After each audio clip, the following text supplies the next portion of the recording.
Good morning, students. Today we are going to start with the gross national product and net national product. Gross national product is defined as the money value of final goods and services produced by the resident of a country during a year. આપણી કન્ટ્રીના resident છે, પછી ઇન્ડિયામાં હોય કે કોઈ foreign કન્ટ્રીમાં હોય, જેટલા પણ ગુડ્સ કે સર્વિસીસ છે એનું પ્રોડક્શન કરે એ બધાનો total it means gross national product. But net national product છે ને it is different. Apart from the total output produced, it includes consumption goods as well as capital goods. જે total output produce થયું છે ને એમાં consumption good હોય એટલે જે આપણે ડિરેક્ટલી કન્ઝ્યુમ કરીએ છીએ, અને કેપિટલ ગુડ્સ પણ હોય. કેપિટલ ગુડ્સ એટલે એવા ગુડ્સ કે જે કન્ઝમ્પશન ગુડ્સ મેન્યુફેક્ચર કરવા માટે જેની જરૂર હોય. સો a part of the new capital goods is used for replacing the capital which is consumed in the process of production of final goods and services during a year. એટલે આ જે total production છે એમાંથી એવા capital goods કે જેનો use આપણે production process માટે કાં તો મશીનને રિપ્લેસમેન્ટ કરવા માટે યુઝ કર્યો છે, એવા કેપિટલ ગુડ્સ છે ને એને આપણે ગ્રોસ નેશનલ પ્રોડક્ટમાંથી ડિડક્ટ કરી દેવાના છે, અને જે પ્રોડક્શન વધે છે એને આપણે નેટ નેશનલ પ્રોડક્ટ તરીકે કન્સિડર કરીએ. So net national product is total output of consumption goods plus net increase in the economy's capital stock. So net national income is total output of consumption goods plus net investment. So only એટલે net national product શું કહે છે કે only a part of the output of new capital goods represents net increase in the economy's capital stock. Yes, જે capital goods છે એમાંથી અમુક જ પાર્ટ એવો છે કે જે કન્ટ્રીના જે ઇકોનોમીના કેપિટલ સ્ટોકમાં ઇન્ક્રીઝ થયો છે ને એ બતાવે છે. And that is Y net national product is total output of consumption goods plus net increase in the economy's capital stock. એટલે જો કન્ઝમ્પશન ગુડ્સ તો આવી ગયા, પણ જે કેપિટલ ગુડ્સ છે ને એ પૂરેપૂરા નથી લેવાના, એમાંથી જે આપણે પ્રોડક્શન પ્રોસેસ માટે યુઝ કર્યા છે એને આપણે અહીંયા કન્સિડર કરતા નથી. એટલે કેપિટલ ગુડ્સમાં જે નેટ ઇન્ક્રીઝ થયો છે ને એ કેપિટલ ગુડ્સ અને કન્ઝમ્પશન ગુડ્સ છે એ પૂરેપૂરા, that is known as the net national income. Now ફોર્મ્યુલાથી સમજીએ તો net national product is equals to net national product is equals to gross national product minus capital depreciation, or gross national product is equals to net national product plus capital depreciation. So it is about the GNP and NNP. Now our next topic is difficulties in estimating national income. Yes, national income ને estimate કરવામાં क्या क्या problems face करवा पड़े छे, let us discuss one by one. These difficulties are divided into two headings. The first is conceptual difficulties and the second is practical difficulties. As far as the conceptual difficulties are concerned, it includes 7 points, of which the first is imputed values. Yes, the self-owned and self-supplied goods pose a problem. They are given imputed values for their inclusion in the national income. Say for example, capital supplied by the owner, that is owner occupied premises, food grain used for the self consumption by the farmers, and they may end up in under or overestimation of the national income. હું કોઈ વસ્તુનું production કરું છું અને એની માટે મારા પ્રિમાઇસીસને use કરું છું, મારી જ પોતાની કેપિટલને યુઝ કરું છું. ફાર્મર છે એ પોતાનું જ જે ફૂડ ગ્રેન્સ મેન્યુફેક્ચર કર્યું છે સેલ્ફ કન્ઝમ્પશન માટે, તો ઘણીવાર એવું થાય કે આ બધી વસ્તુઓ છે ને કાં તો એના through national income over valued થાય અને કાં પછી અંડર વેલ્યુડ થાય. જો હું મારી જ કન્ઝમ્પશન માટે ફૂડ ગ્રેન જે હું ગ્રો કરું છું મારા ફાર્મમાં, તો હું જો એને નેશનલ ઇન્કમમાં કન્સિડર ન કરું તો નેશનલ ઇન્કમ છે એ અંડર વેલ્યુડ થઈ જાય. કાં પછી શું થાય કે જે ટોટલ પ્રોડક્શન થયું એ 2 વાર કન્સિડર કરી લઉં, ટોટલમાં પણ અને મેં મારી માટે યુઝ કર્યો એમાં પણ. તો આવા પ્રોબ્લેમ્સ છે ઇમ્પ્યુટેડ વેલ્યુઝ હોય એને લીધે ક્રિએટ થતા હોય છે. The second point is different practices. different countries resort to different practices while estimating national income. દરેક કન્ટ્રી છે ને નેશનલ ઇન્કમ એસ્ટિમેટ કરવા માટે ડિફરન્ટ મેથડ્સ છે એ યુઝ કરે છે. Industrial countries do not include fruits and vegetables and food grains for the self consumption. Yes, industrial countries છે ને જે ઇન્ડસ્ટ્રીયલી એડવાન્સ્ડ કન્ટ્રીઝ એ લોકો પોતાના કન્ઝમ્પશન માટે તમે કોઈ ફ્રૂટ્સ વેજીટેબલ્સ કે ફૂડ ગ્રેન્સ છે એ ગ્રો કર્યું હોય સેલ્ફ કન્ઝમ્પશન માટે તો એ નેશનલ ઇન્કમમાં કન્સિડર ન કરી શકો. બટ એગ્રીકલ્ચર કન્ટ્રીઝ છે લાઇક ઇન્ડિયા તો એ સેલ્ફ કન્ઝમ્પશન માટે પણ ફૂડ ગ્રેન વેજીટેબલ્સ છે એને એડ કરે છે. કોમ્યુનિસ્ટ કન્ટ્રીઝ છે તો એ લોકો એડમિનિસ્ટ્રેટિવ સર્વિસીસ છે એ નેશનલ ઇન્કમમાં એડ નથી કરતા. ડિફેન્સ છે, જસ્ટિસ છે તો એ નેશનલ ઇન્કમમાં ઇન્ક્લુડ નથી કરતા. બટ ઇન્ટરનેશનલ કમ્પેરિઝન કરીએ, આ બધી ઇન્ટરનેશનલ કમ્પેરિઝન કરીએ ને તો આપણને ખ્યાલ આવે કે દરેક કન્ટ્રી છે એ નેશનલ ઇન્કમ કાઉન્ટ કરવા માટે ડિફરન્ટ મેથડ્સ છે એ ઇમ્પ્લિમેન્ટ કરતી હોય છે. The third point is problem of services not marketed. Yes, એવી સર્વિસીસ કે જે માર્કેટમાં સેલ નથી થતી એવી સર્વિસીસ છે એ નેશનલ ઇન્કમમાં કન્સિડર કરવી કે નહીં. Just for example, services of housewife છે એ પોતાની ફેમિલીને જે સર્વિસ પ્રોવાઈડ કરે છે એ તો ક્યાંય નેશનલ ઇન્કમમાં કન્સિડર થતી નથી. એની કોઈ માર્કેટ પ્રાઇઝીસ નથી કે એને કોઈ તમે મની વેજીસ છે એ પે નથી કરતા. But the expenditure on the justice and defence services is included. So આ એક આખી ડિફરન્ટ વસ્તુ છે. તો અમુક એવી સર્વિસીસ હોય છે કે જેને આપણે માર્કેટમાં સેલ નથી કરતા, જેની કોઈ માર્કેટ વેલ્યુ નથી, બટ અમુક એવી સર્વિસીસ છે કે જેની માર્કેટ વેલ્યુ છે. તો આને લીધે પ્રોબ્લેમ છે એ ક્રિએટ થતો હોય. દેન પ્રોબ્લેમ ઓફ ડબલ કાઉન્ટિંગ, આ વસ્તુ આપણે પહેલાં જ ભણી ગયા છીએ. બ્રેડની આપણે એક્ઝામ્પલ લીધું હતું કે જે ફાઇનલ ગુડ્સ છે તમે એને જ કન્સિડર કરો, જે ઇન્ટરમીડિયેટ ગુડ્સ છે એને આપણે અહીંયા કન્સિડર કરવાના નથી. કે વીટ અને વીટ ફ્લોર છે એ નેશનલ ઇન્કમમાં કન્સિડર નહીં થાય, બટ વીટમાંથી જે વીટ ફ્લોર થયો અને એ વીટ ફ્લોરમાંથી જે ફાઇનલ બ્રેડનો લોફ મેન્યુફેક્ચર થયો એ બ્રેડ લોફ છે that we are going to consider in the national income. Then harmful side effects. Yes, national income accounts do not make any adjustment for the negative and harmful side effects of production. Pollution and consequent health hazards, overuse of natural resources leading to future reduction of production are best example of such negative side effects. Yes, તમે pollution create કરો અને એવી કોઈ production process થતી હોય કે જેને લીધે આપણી કન્ટ્રીમાં એના નેગેટિવ ઇમ્પેક્ટ આવતી હોય એવી બધી વસ્તુ છે એ નેશનલ ઇન્કમમાં ઇન્ક્લુડ કરવાની નથી. Then illegal activities. Yes, there are certain activities which are illegal. Say for example, tax evasion, that is tax corruption કરો, સ્મગલિંગ છે, એડલ્ટ્રેશન that is ભેળસેળ બધી વસ્તુઓમાં થતી હોય. તો આવી બધી છે એ નેશનલ ઇન્કમમાં સ્ટેટિસ્ટિક્સમાં આ કન્સિડર થતું નથી.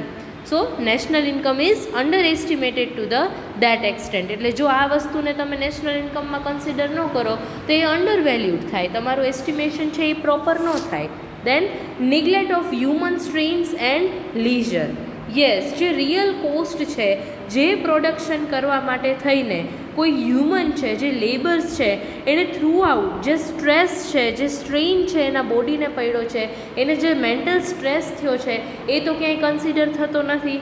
તો આની માટે કોઈ અલાઉન્સીસ છે એને પ્રોવાઈડ થતા નથી. Then practical difficulties. Again, it includes certain points of which first is non-monetized sectors. Yes. આ પ્રેક્ટિકલ ડિફિકલ્ટીઝ છે એમાં ફર્સ્ટ પોઈન્ટ છે non monetise sector.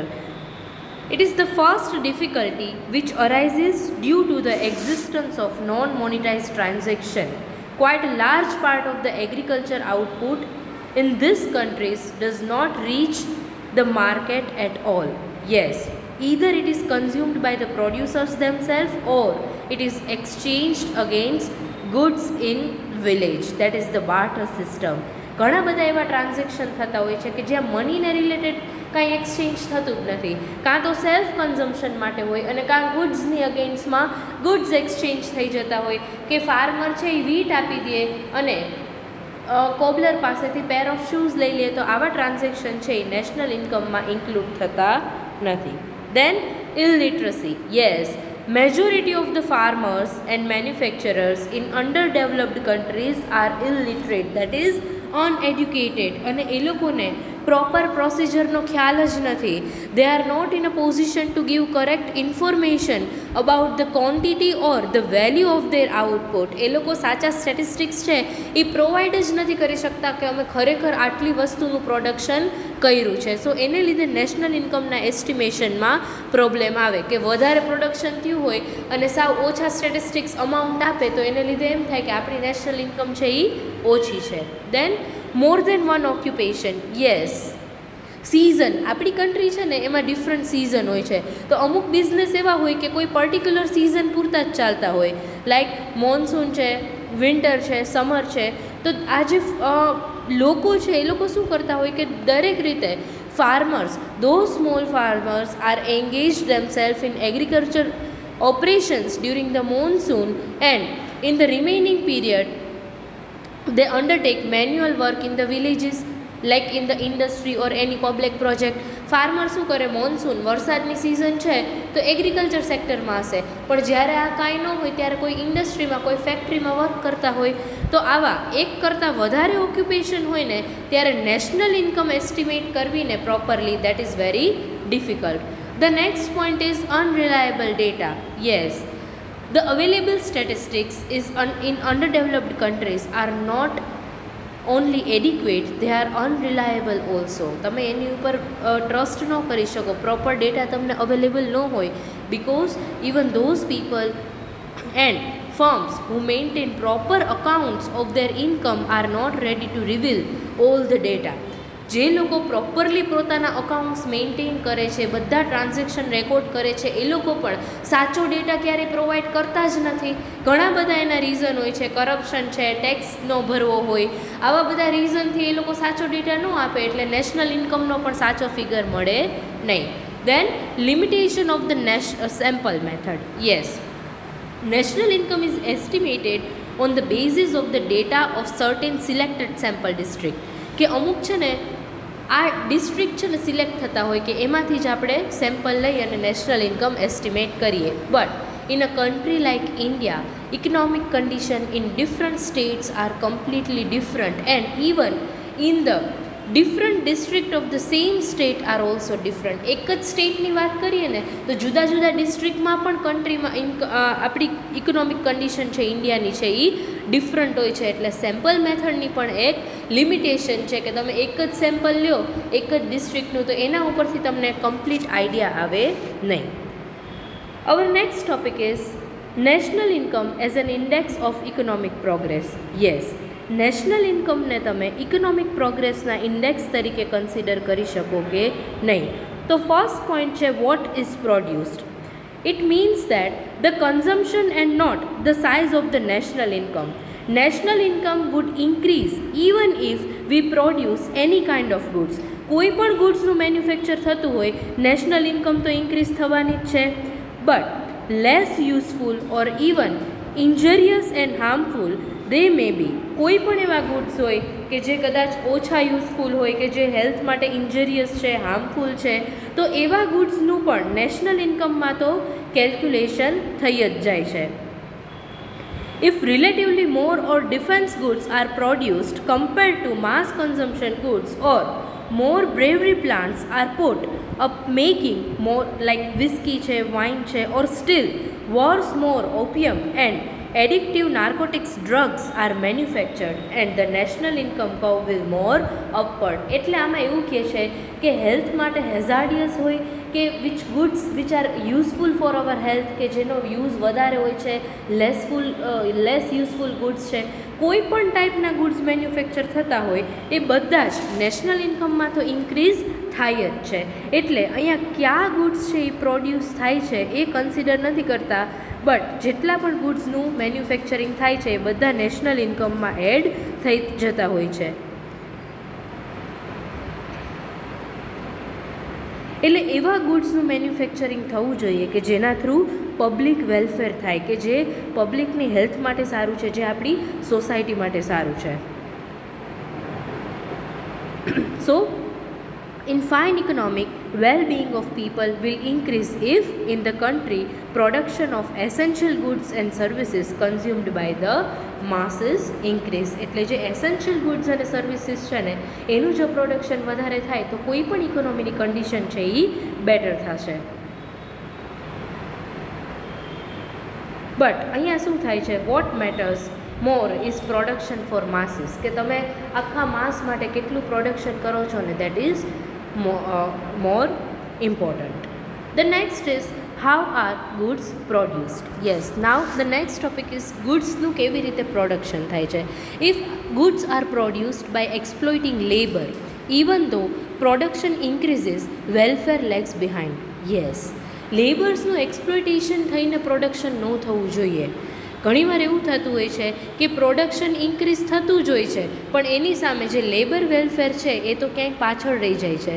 Van production is mainly controlled by monopolist, economic welfare of people will not be augmented as the monopolist not only charge high prices but also pay little or maybe no attention to the quality. જ્યારે ઇકોનોમીમાં monopoly હોય ને ત્યારે monopoly શું કરશે કે બહુ high પ્રાઇસે માર્કેટમાં goods છે એ સેલ કરશે, ભલે ને ક્વોલિટી સાવ પુઅર હોય, કારણ કે એની મોનોપોલી છે, એની સામે બીજા કોઈ સેલર છે એ માર્કેટમાં અવેલેબલ જ નથી. So consumer has to pay high prices for the poor quality of the goods.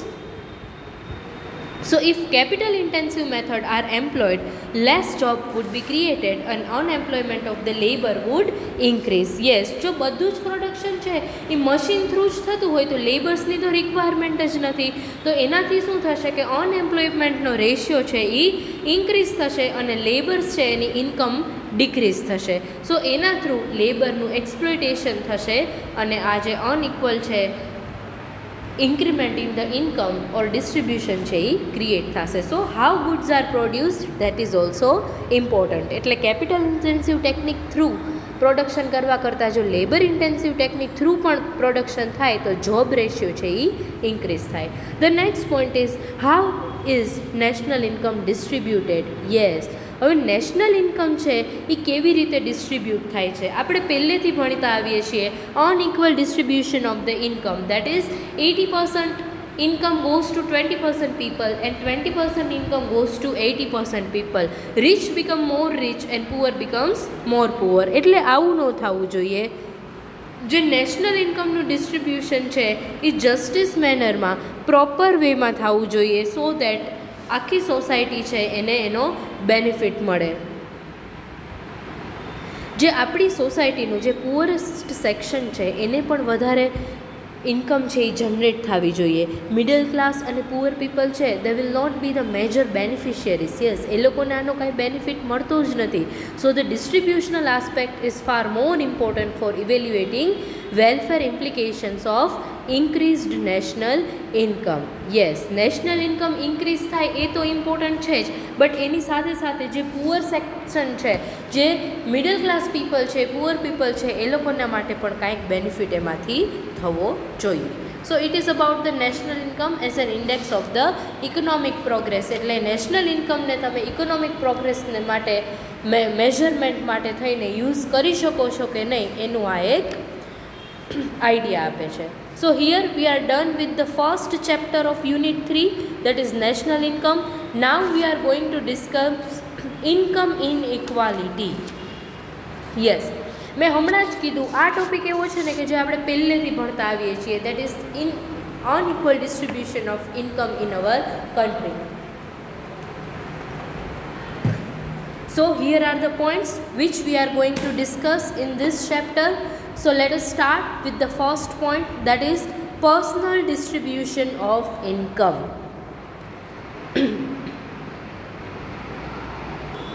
Personal distribution means the distribution of national income among the persons or individuals in the society. Yes, for the production purpose, we required mainly 4 factors of production, that is land, labor, capital and entrepreneur. અને આ જે ચારેય factors of production છે એને આપણે reward pay કરશું, that is in the form of rent, wages, profit and interest. તો આ જે personal distribution of income છે એ સોસાયટીમાં પ્રોપરલી નેશનલ ઇન્કમનું ડિસ્ટ્રીબ્યુશન છે એ બધા પર્સનમાં થવું જોઈએ. The theory of personal distribution of income will have to explain not only how factor prices are determined but also how different individuals happens to own different quantities of various factors of production. Yes, ખાલી એટલું જ નથી કહેતા કે factor prices કેવી રીતે determine થાય છે, બટ એની સાથે સાથે જે ડિફરન્ટ ફેક્ટર્સ ઓફ પ્રોડક્શન છે એને આપણે કેટલી ક્વોન્ટિટીઝમાં યુઝ કરીએ છીએ, કેટલા ફેક્ટર્સ ઓફ પ્રોડક્શન અવેલેબલ છે, એ બધું જ આપણે અહીંયા ડિસ્કસ કરીએ છીએ. Generally individual performs more than one function and earn income from various sources. કોઈ પણ ઇન્ડિવિડ્યુઅલ છે એ ઘણા બધા ફંક્શન્સ એની લાઈફમાં પરફોર્મ કરતો હોય છે અને એને ઘણા બધા સોર્સિસ થ્રુ ઇન્કમ છે એ જનરેટ થતી હોય છે. Say for example, landlord will earn rent on the land which he has given to the tenant on lease. હું લેન્ડલોર્ડ છું, મારી પાસે કોઈ એક ઘર છે અને હું કોઈ ટેનન્ટને આપું છું યુઝ કરવા, તો એનું મને રેન્ટ મળશે. He will at the same time earn interest on the money that he has lent to someone. Okay, મારી પાસે એક ઘરે હતું, હવે મારી પાસે સરપ્લસ 10 લાખ રૂપીસ છે, એ 10 લાખ રૂપીસ હું કોઈ પર્સનને લેન્ડ કરી દઉં તો એની ઉપર મને ઇન્ટરેસ્ટ મળશે. તો આ જેટલા પણ સોર્સિસ થ્રુ, કોઈ પણ સોર્સિસ થ્રુ મને જો ઇન્કમ થતી હોય તો એ બધી છે એ મારી પર્સનલ ઇન્કમ તરીકે કન્સિડર થાય.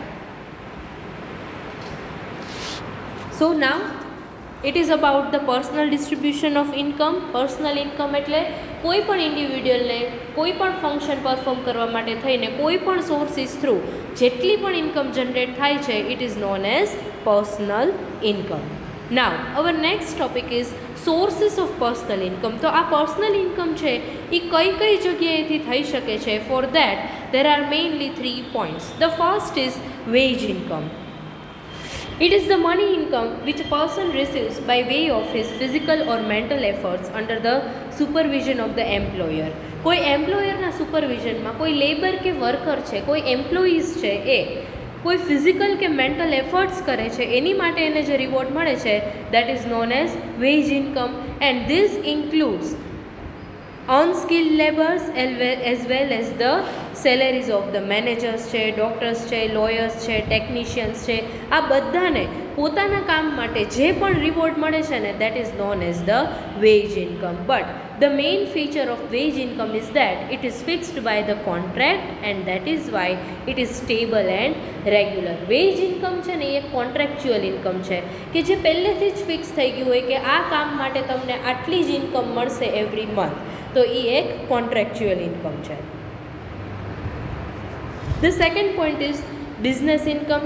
It is also known as the income from independent profession or enterprise. Yes, મારું કોઈ એવું પ્રોફેશન છે, કોઈ બિઝનેસ છે અને એમાંથી મને ઇન્કમ મળે છે, તો એ બિઝનેસ ઇન્કમ તરીકે કન્સિડર થાય. Say for example, the income of the farmers, traders, artisans, lawyers, doctors છે, કોઈ ચાર્ટર્ડ અકાઉન્ટ છે, જે પોતે ઇન્ડિપેન્ડન્ટલી વર્ક કરે છે. હું ડૉક્ટર છું, મારું પોતાની હોસ્પિટલ છે, હું સીએ છું, મારી પોતાની ઓફિસ છે, તો હું કોઈ ઉપર ડિપેન્ડન્ટ નથી, તો એની જે મને ઇન્કમ થાય એ મારી બિઝનેસ ઇન્કમ કન્સિડર થાય. And this business income are not stable as wages income. Business income is unstable and irregular. It depends on the level of the market price and market demand for the goods and services which are concerned with the particular business. અત્યારે જો doctor છે તો એની income વધારે છે, પછી કદાચ જો આ બધું સરખું થઈ જાય તો કદાચ ડૉક્ટરની ઇન્કમ અત્યારે જેટલી ન રહે. તો આ બધી સિચ્યુએશન ઉપર ડિપેન્ડ કરતી હોય business income. Next is property income. Yes, property income એટલે શું કે કોઈ એક ઓનર છે એક પ્રોપર્ટીનો, એની પાસે લેન્ડ છે કે કોઈ એવી બીજી ઘણી બધી પ્રોપર્ટી છે, એ એની પોતાની હોય અને એ કોઈ બીજાને યુઝ કરવા આપે તો એની માટે એને કોઈ રિવોર્ડ મળે, તો એને પ્રોપર્ટી ઇન્કમ કહેવાય. સે for example, rent, interest and dividend are the example of property income. Some people earn property incomes because they have accumulated wealth through hard work and saving. મેં છે મારી લાઈફમાં ક્યારેય પૈસા સ્પેન્ડ કર્યા જ નથી મની, મારી ઇન્કમને, અને સેવ જ કરી, અને અત્યારે મારી પાસે 50 લાખ રૂપીસ છે, તો આ 50 લાખ રૂપીસ હું કોઈ બીજાને લેન્ડ કરી દઉં યુઝ કરવા માટે, તો હું એની ઉપર ઇન્ટરેસ્ટ અર્ન કરી શકું. મારી પાસે કોઈ ઇનહેરિટ, યસ, વારસામાં મારી પાસે કોઈ એવી ફોર્ચ્યુન હોય, કોઈ એવી પ્રોપર્ટી હોય અને એ પ્રોપર્ટીને બીજાને યુઝ કરવા દઉં, તો એની માટે હું રેન્ટ અર્ન કરી શકું તો આ બધી ઇન્કમ છે એને પ્રોપર્ટી ઇન્કમ તરીકે કન્સિડર કરી શકાય. અવર next topic is measures of income inequality. Yes, income inequality can be measured with the help of the two approaches. The first is three approaches. The first is relative inequality and the second is absolute inequality. આ two approaches છે. પછી આપણે એ study કરશું relationship between absolute inequality and relative inequality. So the first point is relative inequality. The concept of relative inequality involves a comparison of the level of income of different individuals. Say for example, એક person છે એની monthly income 2000 છે અને બીજો person છે એની monthly income 3000 છે. તો આ concept એવું કહે છે કે જેની ઇન્કમ 2000 છે એ પુઅર છે અને જેની ઇન્કમ 3000 છે એ રિચ છે. બિકોઝ જેની ઇન્કમ 2000 છે એનો નેશનલ ઇન્કમમાં શેર છે એ 3000ની ઇન્કમવાળા person કરતાં ઓછી છે. સો this suggests that to measure the inequality we must divide the population into different income class. Just for example, some people will fall into the income group of 0 to 15,000. ઘણાની એના કરતાં પણ ઓછી હોય, ઘણા છે એ 15,001, 13,000 છે. તો આવી રીતે ઇન્કમ ગ્રુપ પીપલ ઇન્કમ ક્લાસના અકોર્ડિંગ એને ડિવાઈડ કરી દેવા જોઈએ. So we can easily measure the income inequality. So આની ઉપરથી આપણે એક પર્સન્ટેજ ફાઇન્ડ આઉટ કરી શકીએ કે દરેક ઇન્કમ ક્લાસ ગ્રુપ છે એને ઇન્કમ ક્લાસ છે એની ઇન્કમના પર્સન્ટેજ કેટલા છે, એટલે આપણે એને પ્રોપરલી પર્સન્ટેજ કેલ્ક્યુલેટ કરી અને નેશનલ ઇન્કમમાં એનો શેર કેટલો છે એ ફાઇન્ડ આઉટ કરી શકીએ. The second is absolute inequality. The measure of relative inequality gives no information of the level of income. Yes, આ રિલેટિવ ઇનઇક્વાલિટી છે ને એમાં એક ઇન્કમ ગ્રુપ છે કે 0 to 10,000, 10,000 to 20,000, 20,000 to 30,000. એટલે કદાચ એવું બને કે 0 to 10,000 છે તો એમાં 1,000 પીપલ છે, 10 to 20,000 છે તો એમાં 2,000 પીપલ છે. તો આપણને એક્ઝેક્ટ ખબર ન પડે કે કઈ પર્સનની ઇન્કમ કેટલી છે. So the information is important not only in examining the distribution of national income for a particular country over a time but also in comparing the income distribution of different countries in a particular year. એટલે ખાલી એક national income examine કરવા માટે નહીં પણ બીજી કન્ટ્રીની કમ્પેરમાં આપણી national income distribution કેવું છે ને એ પણ આપણે ફાઇન્ડ આઉટ કરી શકીએ.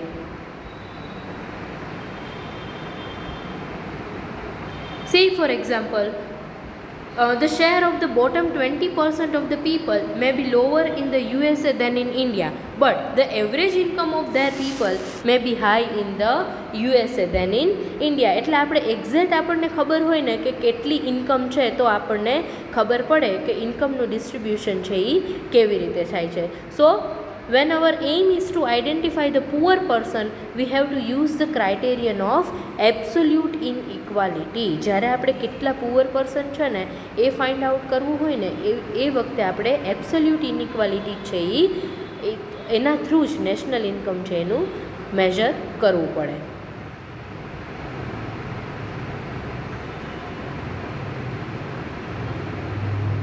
એટલે એબ્સોલ્યુટ ઇનઇક્વાલિટી શું થાય કે absolute poverty is defined in the terms of poverty line. જે તમને ખ્યાલ હોય તો આપણે એવું કહેતા હોય છે કે આટલા લોકો હજી ઇન્ડિયામાં બિલો પુઅર્ટી લાઇન છે એ રહે છે. અને પુઅર્ટી લાઇન મીન્સ વોટ કે minimum level of per head income or expenditure which is necessary to meet the basic needs or basic requirement of the life. એટલે જો એબ્સોલ્યુટ ઇનઇક્વાલિટીથી આપણે એબ્સોલ્યુટ પુઅર્ટી રેશિયો કેટલો છે ને એ આપણે ફાઇન્ડ આઉટ કરી શકીએ. નાઉ another thing is relationship between absolute inequality, that is poverty, and relative inequality. Relative inequality is concerned with the pattern of income distribution. The greater the inequality of income, greater will be the poverty in relative sense. Yes, જેટલું unequal distribution હશે તો શું થશે, એક person બીજા પર્સનની કમ્પેરિઝનમાં poor જ હશે. કે આપણી કમ્પેરિઝનમાં મારી કમ્પેરિઝનમાં બીજો પર્સન છે એ પુઅર છે, બટ એ પર્સન જો બીજાની સાથે કમ્પેરિઝન કરે તો કદાચ એ રીચ પણ હોઈ શકે કે મારી ઇન્કમ 2000 છે અને મારી ફ્રેન્ડ છે એની ઇન્કમ 4000 છે, તો હું મારી ફ્રેન્ડની કમ્પેરિઝનમાં પુઅર છું, પણ મારી એક બીજી ફ્રેન્ડ છે એની ઇન્કમ 1000 છે, તો એની કમ્પેરિઝનમાં તો હું રીચ છું. એટલે જેટલી અનઇક્વલ ડિસ્ટ્રીબ્યુશન હશે ને એટલું જ વધારે પુઅર્ટી રેશિયો હશે, that is in the relative sense. But on the other hand, absolute inequality is concerned with the level of national income. Lower the national income, greater will be the poverty in absolute sense. અહીંયા શું કહે છે કે જેટલી national income ઓછી હશે ને એટલી જ પુઅર્ટી વધારે, અને જેટલી નેશનલ ઇન્કમ વધારે એટલી આપણી કન્ટ્રીમાં પુઅર્ટી ઓછી. So it is about the major of income inequality. એક તમે રિલેટિવ ઇનઇક્વાલિટી થ્રુ મેજર કરી શકો અને બીજું છે એ એબ્સોલ્યુટ ઇનઇક્વાલિટી. રિલેટિવ એટલે એકની કમ્પેરમાં બીજું, અને એબ્સોલ્યુટ એટલે ટોટલ પુઅર્ટી. જેટલી નેશનલ ઇન્કમ ઓછી એટલી આપણી કન્ટ્રીમાં પુઅર્ટીનો રેશિયો વધારે. Now our next topic is causes of inequality in wage income. Yes, wage ઇન્કમમાં જે ઇનઇક્વાલિટી છે ને એનું રીઝન શું છે, that we are going to discuss now. The first point is wage differences in the same occupation. Under that 4 points are that એક જ ઓક્યુપેશનમાં veg difference શું કામ જુદા જુદા હોય છે. So for that first point is institutional factor. Yes, એક એવી ટ્રેડિશન ચાલી આવે છે પ્રાઇવેટ અને પબ્લિક ફર્મ્સમાં કે એ લોકો જે સિનિયર એમ્પ્લોઈઝ છે ને એને વધારે પેમેન્ટ આપે છે અને જે જુનિયર એમ્પ્લોઈઝ છે ને એને ઓછું પેમેન્ટ આપે છે. એનું રીઝન એવું હોઈ શકે કે સિનિયર એમ્પ્લોઈઝ છે એની એફિશિયન્સી વધારે હોય. શું કામ? બિકોઝ એ લોકો પાસે વધારે એક્સપિરિયન્સ છે. અને બીજું રીઝન એવું હોઈ શકે કે every employers wants to ensure that his employees do not join firms and continue to work under him for long. એટલે કાં તો એ લોકો એવું ઈચ્છતા હોય કે બીજા નવા એમ્પ્લોઈઝ છે એ જોઈન ન કરે અને પોતે જ છે એ ફર્મમાં વર્ક કર્યા કરે, એટલે એની સેલેરી છે એ ઇન્ક્રીઝ થતી રહેતી હોય. એટલે આવા ફેક્ટર્સને લીધે વેજીસ ડિફરન્સ છે એ હોઈ શકે. The second point is regional factors. Yes, દરેક area wise cost of living છે ને એ ડિફરન્ટ હોય છે. કે તમે સિટી અને વિલેજની કમ્પેરિઝન કરો ને તો સિટીમાં જે સેમ વસ્તુ છે કે વેજીટેબલ્સની એક્ઝામ્પલ લઈ લો કે જે વેજીટેબલ્સ સિટીમાં 50 રૂપીસ પર કેજી મળે છે, સેમ વેજીટેબલ્સ છે એ વિલેજમાં 30 રૂપીસ પર કેજી મળતા હોય. એટલે સિટી એરિયા છે, અર્બન એરિયા છે, ત્યાં કોસ્ટ ઓફ લિવિંગ છે એ હાઈ હોય અને જે વિલેજીસ છે એમાં કોસ્ટ ઓફ લિવિંગ છે એ લો હોય. So urban worker suffers a loss in the form of reduced purchasing power of their money. To compensate them for his loss, they are paid higher wages as compared to the rural workers. એટલે શું થાય કે rural workers છે એને તો વસ્તુ કે suppose વિલેજમાંથી કોઈ વર્કર છે એ કોઈ સિટીમાં કોઈ ફેક્ટરીમાં કામ કરવા માટે આવે છે તો શું થશે કે એને સેલેરી ઓછી મળશે. શું કામ? કારણ કે એ જ્યાં વિલેજમાં રહે છે ત્યાં તો એની કોસ્ટ ઓફ લિવિંગ સાવ ઓછી છે. બટ જે અર્બન એરિયામાં રહે છે એ લોકોને શું થશે કે એટલી જ ઇન્કમમાં એને તો વધારે સ્પેન્ડ કરવાના છે. સો રિજનલ ફેક્ટર્સ છે એના થ્રુ પણ આ જે અનઇક્વલ ડિસ્ટ્રીબ્યુશન છે ઇન્કમનું છે એ થતું હોય છે. The next is veg policy. Yes, some industrial concerns voluntarily pay high salaries to their employees for the same work as the employees in the other factories do at the lower salary scale. જુઓ, ઘણી company એવી હોય છે કે બે company છે, say for example બેમાં work same ટાઈપનું જ છે, બટ એક કંપની છે એ વધારે પેમેન્ટ કરે છે અને બીજી કંપની છે એ ઓછું પેમેન્ટ કરે છે વોલન્ટરીલી. એ કંપનીની પોલિસી છે એવી. So their object is paying high salaries to the earn social prestige and also to induce their employees to work with devotion and sincerity. તો જે કંપની સેમ વર્ક માટે પોતાના એમ્પ્લોઈઝને વધારે પેમેન્ટ આપે છે એની પાછળનું રીઝન શું હોઈ શકે? એક તો પોતાની પ્રેસ્ટીજ, સારી સોશિયલ પ્રેસ્ટીજ ઇમેજ ક્રિએટ કરવા, અને બીજું કે એના એમ્પ્લોઈઝ છે એ વધારે મોટિવેશન મળે એને અને વધારે ડિવોશન અને સિન્સિયરિટીથી કામ કરે. સો વેજીસ પોલિસી છે દરેક કંપનીની ડિફરન્ટ હોય અને એના બેઝડ ઉપર પણ વેજ ઇન્કમ છે એમાં ડિફરન્સ હોઈ શકે. The next is trade unionism. Yes, trade union.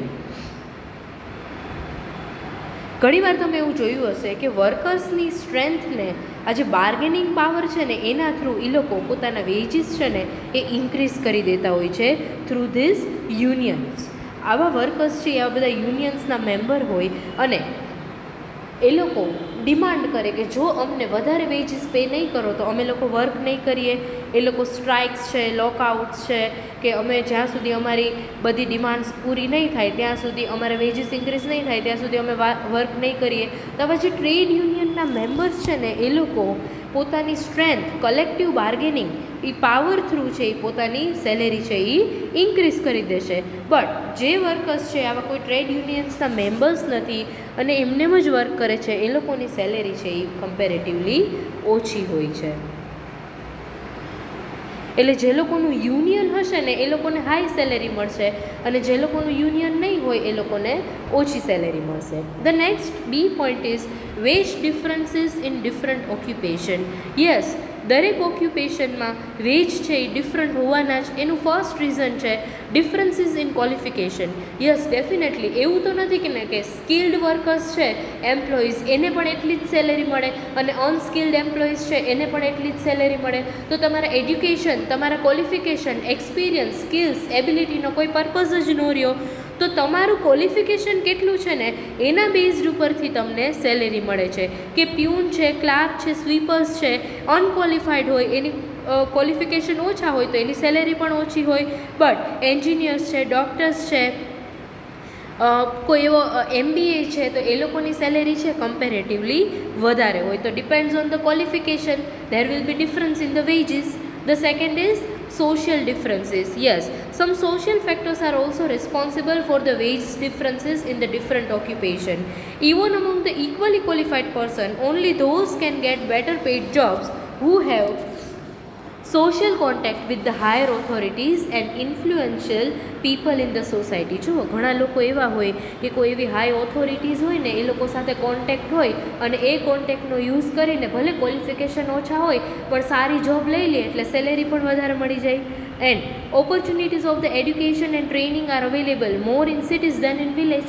જો વિલેજમાં ઓછી ઓપોર્ચ્યુનિટીઝ અવેલેબલ હોય, ભલે ને ક્વોલિફિકેશન વધારે હોય પણ સિટીમાં વધારે ઓપોર્ચ્યુનિટીઝ અવેલેબલ હોય. સો રૂરલ પીપલ છે એ લોકોને સારો બેનિફિટ મળે નહીં as compare to the people who are living in urban areas. Since modern industries tend to localise in urban areas, better and more employment opportunities are available in cities than in villages. Yes, urban areas છે ને એમાં જેટલી જોબની opportunities available છે ને એટલી opportunities છે એ વિલેજીસમાં available નથી. એટલે અર્બન એરિયા છે એને ત્યાં જે લોકો રહે છે એ લોકોને વધારે બેનિફિટ મળે છે અને એ લોકોની ઇન્કમ છે એ વધારે હોય છે as compare to the people who are living in the village areas. So it is about the causes of inequality in wage income. Now, in next topic we are going to discuss causes of inequality in the business income.